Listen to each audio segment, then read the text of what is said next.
if I lay down and I play dead and I stay dead, maybe you'll get sick of being the monster out of my head, under my bed. Think you're something out of my mind. Oke, kembali lagi di Sok Jadi Pandit. Jadi kali ini gue akan bahas tentang transfer update terbaru yang banyak diperbincangkan tentu saja di dunia persepak bolaan, yaitu tentang Antony ya. Antony akhirnya eh, sudah katanya sudah deal ya, sudah resmi, belum secara official Manchester United, tapi di beberapa sumber itu sudah resmi akan ke Manchester United. Fabrizio Romano sudah bilang here we go, dan katanya dan terekam juga Antony ini sudah ke Manchester ya, ke Carrington, dan dia akan medical check up ya, sudah mulai mau medical lah, mau sudah datang lah ke Manchester, sudah tampaknya sudah akan menjadi pemain dari Manchester United. Nah, yang menjadi permasalahan, yang menjadi perbincangan juga itu adalah harga dari Antony yang 100 juta euro. Ya, 100 juta euro ini harga dari Antony. Ya, Ajax itu sebenarnya jual dia mungkin sekitar beberapa bulan yang lalu. Itu katanya bersedia melepas dia kurang lebih 40 sampai 50 juta.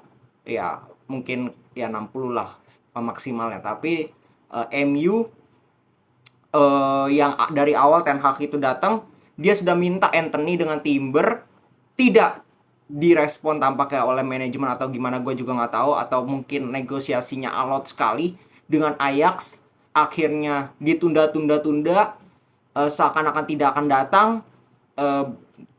tapi akhirnya ya United kembali menaruh istilahnya menaruh targetnya ini kepada Antony lagi. Kemarin kan setelah Casemiro datang, muncullah kabar Antony diburu lagi oleh Manchester United.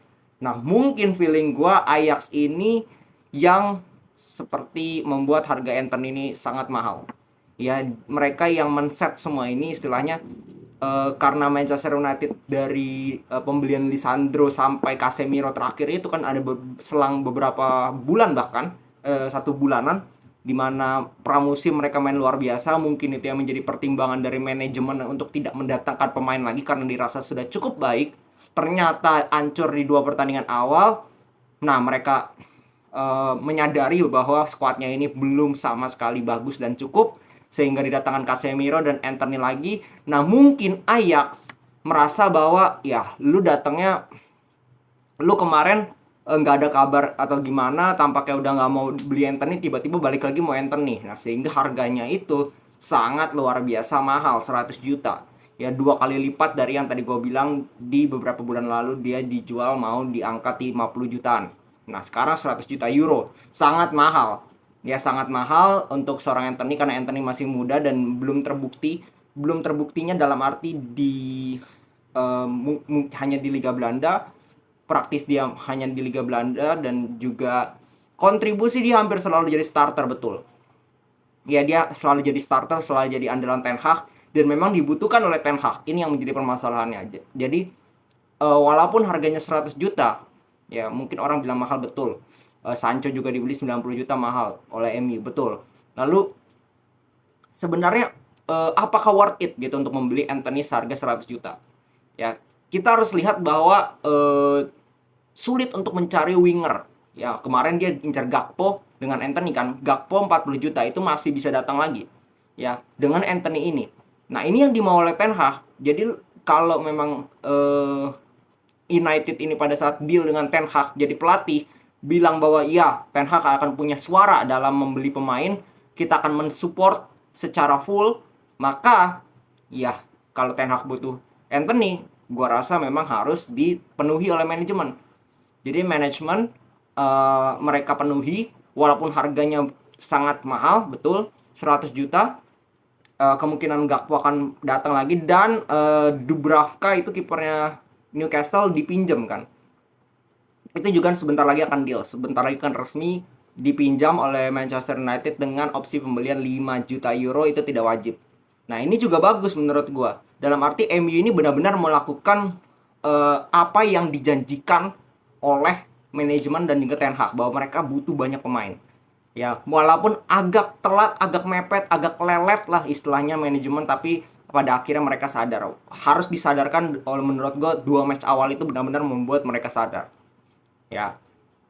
Dan ya ini gue juga bisa saut pautkan dengan kenapa Ronaldo itu pengen pergi dari United. Bukan masalah UCL kalau menurut gue. UCL itu udah berkali-kali gue ulang. United itu sudah tidak masuk Champions League itu sebelum musim lalu itu berakhir. Ada beberapa pertandingan. Kalau dia memang nggak mau main di Europa League, dia minta keluarnya sejak itu. Ternyata enggak. Dia sudah ketemu Ten Hag, dia sudah bicara, dan ya, Ten Hag punya plan dengan dia, dia pun support Ten Hag. Ternyata di Juli kalau nggak salah ya, awal-awal Ronaldo bilang dia mau pergi. Kenapa? Nah, kita nggak tahu internal MU seperti apa. Kita nih di luar cuman istilahnya mengira-ngira. Apalagi media itu nggak ngomongin United, nggak ngomongin Ronaldo sehari aja kayaknya nggak ada duit. Kayaknya nggak kehilangan pekerjaan mereka. Kayaknya kurang kerjaan mereka. Maka dari itu beritanya kan tentang Ronaldo, Manchester United. Selalu seperti itu. Hampir setiap harinya ada, bahkan sampai sekarang. Nah, kita nggak ada yang tahu kondisi di Manchester United seperti apa. Ya, kita nggak tahu apakah benar-benar Ronaldo nggak mau bermain di Champions League, nggak mau berjuang bersama dengan Manchester United, atau dia merasa di PHP-in. Dia merasa MU ini manajemennya tidak punya prospek untuk melakukan revolusi ke depannya. Ya, dia nggak ada masalah dengan Ten Hag, gue yakin. Tapi dia mungkin masalah dengan manajemen MU. Nah, ini yang menjadi kita jadi propaganda lagi. Kita nggak tahu siapa yang benar di sini. Kita nggak tahu apa yang terjadi sebenarnya, dan feeling gua makin kesini makin terbuka nih bahwa sebenarnya tujuannya Ronaldo pergi itu bukan karena dia memang ingin pergi atau istilahnya mau main Champions League. Enggak, dia tidak melihat manajemen MU ini serius dalam mau merevolusi, mau menjadi pesaing kuat lagi, mau mengembalikan MU ke di mana mereka harusnya berada, yaitu dengan pembelian pemain. Karena mereka sudah jual banyak sekali, mereka sudah lepas banyak sekali pemain, baru datangnya 3. Baru akhir-akhir ini datang Casemiro, nanti datang Anthony, datang Dubravka, datang mungkin Gakpo dan lain-lain, dan bek kanan mungkin dan mereka datang. Baru kan akhir-akhir ini. Artinya gue rasa ada betulnya bahwa manajemen MU ini tidak sebagus yang kita harapkan. Bahwa mereka juga tampaknya tidak memenuhi kebutuhan, tampaknya mereka ingin ya, musim depan 2 musim lagi MU akan merevolusi, MU akan kembali papan atas, tapi mereka nggak mengeluarkan apa-apa. Mereka tidak berusaha, mereka tidak bekerja keras. Terutama dalam membeli pemain, menawar pemain. Nah, ini yang gue lihat kenapa Anthony ini datangnya ini sekarang udah telat, harganya mahal. Padahal dia bisa dibeli mungkin di awal-awal bursa transfer dengan harga yang lebih murah. Nah, ini menurut gue bobroknya dari manajemen dari Manchester United. Ya, begitu juga dengan panic buying tentang Dubravka. Dubravka ini menurut gue panic buying karena ya MU itu sudah dikaitkan beberapa dengan kiper ya. Ian Sommer pun pernah. Menurut gue lebih bagus Ian Sommer. Ya, Ian Sommer ini lihat aja pada saat melawan Bayern Munchen kemarin 19 save. Ya, 19 save, men. Ya, jadi menurut gue ya, walaupun datang Dubravka juga ya cukup bagus lah. Dia kiper utama dari Newcastle. Jadi untuk pelapis De Gea gue pikir cukup bagus. Tapi kan kembali lagi bahwa manajemen MU ini terbukti bahwa dia sebenarnya mereka bisa membeli pemain itu dengan nggak usah alot banget, nggak usah lama banget bisa. Casemiro langsung deal, Anthony langsung deal sekarang, langsung Dubravka pun demikian. Bahkan Malaysia waktu itu dibeli pun langsung beli. Jadi gue tidak melihat teori-teori di mana negosiasinya alot, MU terus berusaha, itu enggak gue lihat. Yang gue lihat MU tidak melakukan pergerakan apa-apa. Kalau mereka melakukan pergerakan, dapat toh, bisa bayar duit, bayar. Ya, jadi gue belum bisa nilai Anthony, apakah dia bagus, apakah dia layak 100 juta, kita harus lihat dulu bagaimana performa dia 1 musim, 2 musim, 3 musim, karena dia masih muda. Tapi apakah dia dibutuhkan oleh Ten Hag? Sangat dibutuhkan. Masih dibutuhkan.